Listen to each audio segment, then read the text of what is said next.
안녕하세요 여러분, 수로우입니다. 오늘 이 시간에는 여러분들이 신입사원으로서 어떻게 하면 엘리트 신입사원이 될 수 있는지에 대해서 간단하게 한번 말씀을 드려보려고 해요. 저의 경험을 토대로 말씀을 드릴 건데, 참고로 저 같은 경우는 굉장히 엘리트와는 거리가 먼 트러블 메이커였습니다. 그렇기 때문에 저의 경험을 역으로 해가지고 어떻게 하면 여러분들이 속한 직장에서 이쁨을 많이 받을 수 있는 그런 신입사원이 될 수 있는지를 지금부터 차근차근 말씀드려 보겠습니다. 첫 번째, 출근은 2, 30분 전 미리미리. 프론트 업무는 보통 3교대로 이렇게 시프트 근무가 이루어지기 때문에 시프트 간 인수인계해야 될 부분이 굉장히 많습니다. 특히 신입으로 들어간 경우에는 아직 업무에 대해서 모르는 부분이 많기 때문에 딱 정시에 맞춰서 이렇게 출근을 하게 된다면 여러분들이 조금 헤맬 가능성이 많아요. 그렇기 때문에 조금 부지런하게 한 2, 30분 정도 먼저 도착해서 그날의 특이 사항은 없는지, 내가 알아야 될 부분은 없는지 미리미리 체크를 한다면 여러분을 이제 가르쳐주는 선배나 주임님, 그런 매니저분들께서 이 친구는 자세가 됐어. 이 친구는 확실히 열심히 하려고 해. 이런 좋은 인상을 줄 수가 있어요. 그렇기 때문에 여러분들이 만약에 신입으로 이제 프론트 근무를 시작하실 때는, 예를 들어서 출근 시간이 4시다 이러면 한 3시 반, 3시 20분 정도에 미리미리 출근을 해서 그런 사항들을 먼저 보는 것이 좋습니다. 두 번째, 인사는 밝은 목소리로 모두에게. 물론 출근을 하는 것이 그리 기쁜 일이 아니라는 것은 우리 모두가 공감하는 바이지만, 여러분들은 신입사원이기 때문에 좀 더 밝고 이제 명랑한 이런 모습을 조금 보여주실 필요가 있어요. 좀 씩씩한 모습, 파이팅 넘치는. 왜냐하면 그게 저희가 같은 부서가 아니더라도 신입사원은 되게 많은 이들의 관심을 모으는 존재예요. 타 부서 분들이더라도 어쨌든 간 저보다는 먼저 호텔 생활을 시작한 선배라고 생각을 하시고 모두에게 이제 밝게 안녕하세요, 안녕하세요 이런 식으로 인사를 하시면 그분들이 여러분들을 저 이번에 프론트 신입 누구 들어왔는데 되게 인사도 잘하고 밝고 좋은 것 같아 이렇게 인식을 하시게 되거든요. 그러면 그게 당장에는 여러분들에게 어떤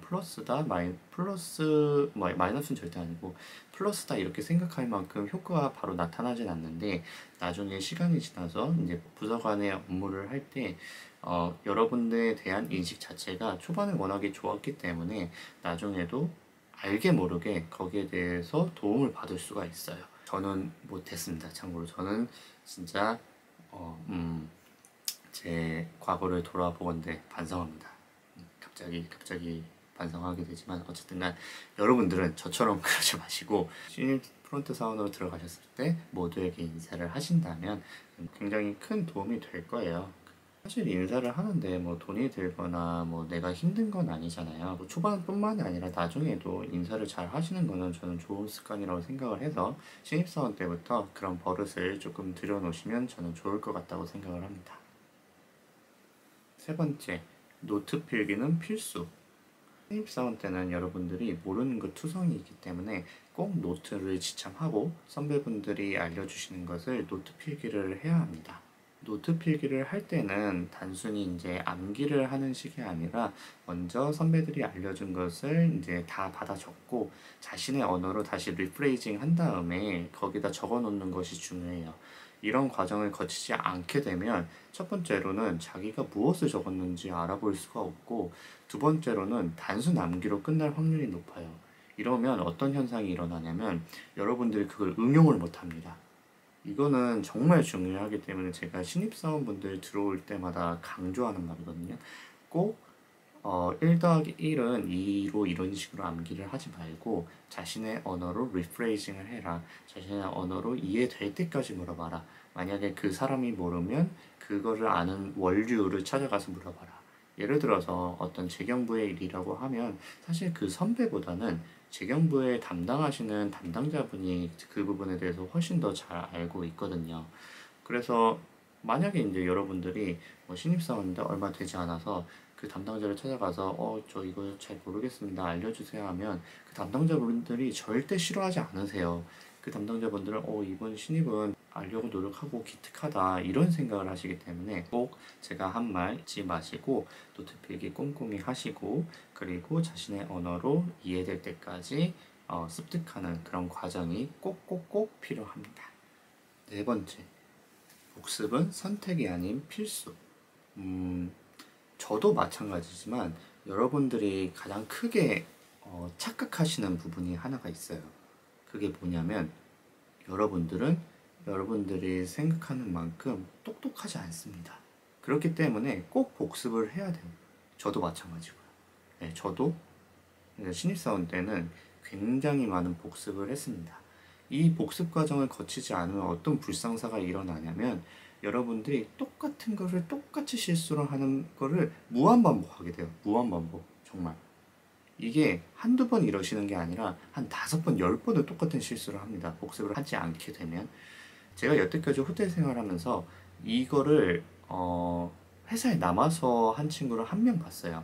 그 친구는 맨 처음에 신입사원으로 들어왔을 때 1시간, 2시간 정도 그날 배운 것을 꼭 회사에서 이제 복습을 하고 갔어요. 처음에는 이 친구가 좀 더딘 것 같기도 하고 어딘가 좀 부족한 것 같기도 하다 이렇게 생각을 했었는데 3개월, 4개월쯤 지나니까 정말 엘리트 오브 엘리트가 되더라고요. 지금은 이태원 소재의 5성급 호텔에서 굉장히 에이스 역할을 또 하고 있는 것으로 알고 있습니다. 때문에 여러분들 제 말 정말 잊지 마시고 신입사원으로 들어가시면 그날에 배운 것 혹은 그 전날에 배운 것들 꼭 복습을 여러 번 해주시기 바랍니다. 5번째, 입조심, 말조심.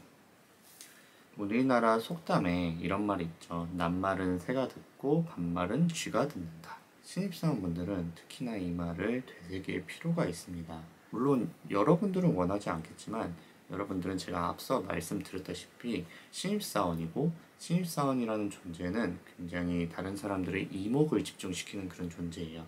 근데 이런 이목을 집중받는 상태에서 여러분들이 어떤 말을 했는데 그 말이 항상 그래요. 호텔에서는 내가 A라는 말을 했으면 정말 이 사람을 정확하게 믿는 사람이 아니면 그 말이 타고 가게 됩니다. 그러면 살이 붙여지고 왜곡이 돼서 전혀 다른 말이 돼요. 전혀 다른 말이. 이건 저는 진짜 호텔의 되게 큰 문제라고 생각을 하는데 뒷담화를 너무 좋아해요. 차라리 말을 안 했으면 안 했지. 이게 하는 게 절대 여러분들한테 플러스가 되지 않아요. 큰 조직이면 조직일수록 더 그렇습니다. 그렇기 때문에 여러분들 항상 신입사원으로 들어갈 때는 경청은 하세요. 뭐 선배분들이 말하는 거, 뭐 주인이 말하는 거, 매니저가 말하는 거 경청은 하시되 혹은 또 타 부서에 동기가 있으면 그 동기도 절대 믿으시면 안 되고요. 그 동기하고 그냥 동기가 말하는 거 이렇게 듣기만 하세요. 듣기만 하시고 절대 여러분이 거기에 대해서 뭐 그 사람 안 됐네 아니면 뭐 너희 보소 별로네 이런 말은 절대 하시면 안 됩니다. 아시겠죠? 여러분들이 신입사원으로 들어가셨을 때는 어느 정도 침묵은 금이다를 지켜주셨으면 정말 저는 좋을 것 같습니다. 지금까지 엘리트 프론트 신입사원이 되는 부분에 대해서 간략하게 한번 말씀을 드려보았습니다.